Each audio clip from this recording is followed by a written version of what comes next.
역사에서 가장 비극적인 운명을 가졌던 왕을 꼽으라면 아마 많은 분들이 이 이름을 떠올리지 않을까 싶은데요. 오늘은 조선의 제6대 왕 단종의 짧고도 슬픈 삶을 자료를 통해 깊이 한번 들여다보겠습니다. 보세요. 바로 이 아이가 단종입니다. 텅 빈 대전 안에 발도 채 닿지 않는 저 거대한 옥자에 홀로 앉아있는 모습. 어린 왕이 짊어져야 했던 그 엄청난 왕관의 무게와 외로움이 이 그림 한 장에 다 담겨 있는 것 같지 않으세요? 권력은 본질적으로 비정하다. 오늘 우리가 함께 살펴볼 이 이야기의 핵심을 딱 한 문장으로 요약한 말입니다. 그리고 이 말이 바로 단종의 삶 전체를 관통하는 비극의 씨앗이 되죠.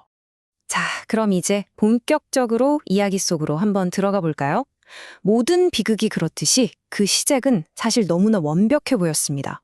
단종은요, 정말 흠잡을 데 하나 없는 그야말로 완벽한 정통성을 가지고 태어났습니다. 할아버지는 위대한 세종대왕, 아버지는 적장자인 문종, 그리고 자신 역시 그 적장자의 외아들이었으니까요.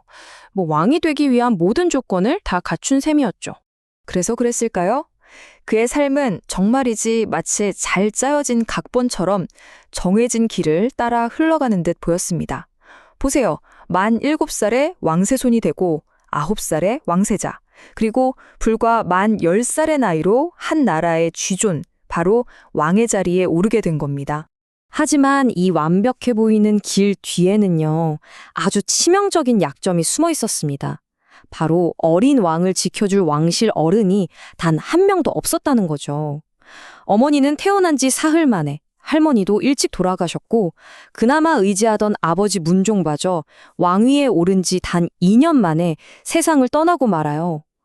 결국 이 거대한 궁궐에 단종은 사실상 홀로 남겨진 거나 다름없었습니다. 그의 유일한 방패라고는 아버지가 마지막으로 남긴 몇몇 충신들 뿐이었죠.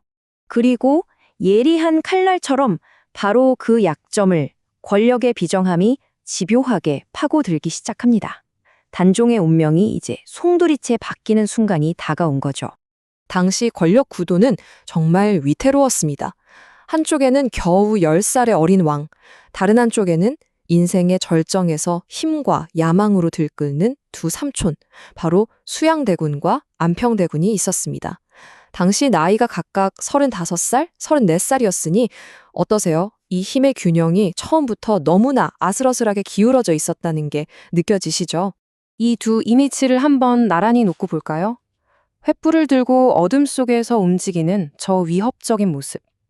그리고 세상으로 향하는 문을 조심스럽게 열어보는 저 작은 아이의 뒷모습.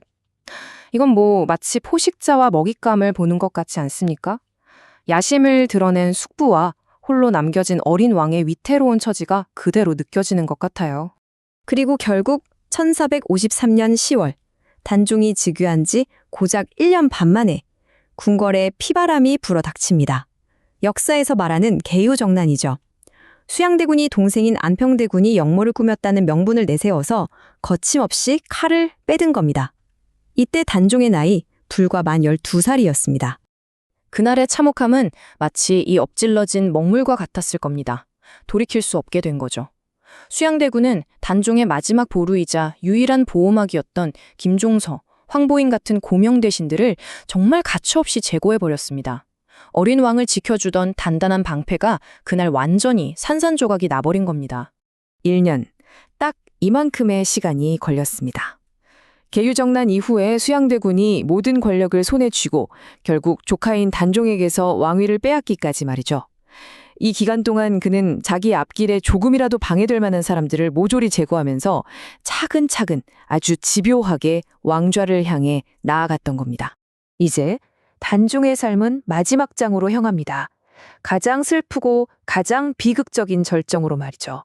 결국 1457년 단종은 상왕 자리에서 마저 쫓겨나 노산군으로 강등된 채 아주 머나먼 유백길에 오르게 됩니다. 그가 도착한 곳이 바로 영월이었는데요. 여긴 삼면이 강으로 둘러싸여 있고 뒤는 깎아지른 절벽이라서 예로부터 천혜의 유배지, 그러니까 하늘이 만든 감옥이라고 불리던 곳이었습니다. 왕에서 군으로, 궁궐에서 외딴 유배지로 모든 걸 한순간에 잃고 이 차가운 곳에 갇힌 소년의 심정은 과연 어땠을까요? 아마 이 그림 속 모습과 같지 않았을까요? 조용히 눈물을 삼키는 저 소년. 이때 그의 나이는 이제 겨우 만 16살이었습니다. 하지만 비극은 여기서 끝나지 않았습니다. 단종을 다시 왕으로 모시려던 복위운동이 발각되자 숙부 세조는 결국 하나뿐인 조카에게 죽음을 명합니다. 모든 희망이 사라진 차갑고 텅 빈 방 안으로 마침내 사약 한 사발이 놓이게 된 거죠. 실록에는 그가 스스로 목숨을 끊었다고 딱 한 줄 기록되어 있지만 사실 그 죽음의 진실이 정확히 무엇이었는지는 여전히 역사의 미스터리로 남아 있습니다. 하지만 한 가지 분명한 건 한 나라의 왕으로 태어났던 한 소년이 만 16살이라는 너무나도 이른 나이에 비극적으로 생을 마감했다는 사실입니다. 그럼 죽음으로 모든 게 끝났을까요? 아니요. 안타깝게도 단종의 비극은 그가 세상을 떠난 뒤에도 아주 오랫동안 계속되었습니다. 241년, 이 숫자가 뭘 의미하는지 아십니까? 단종이 죽은 뒤에 노산군이라는 오명을 벗고 단종이라는 원래 이름과 왕의 지위를 공식적으로 되찾기까지 걸린 시간입니다.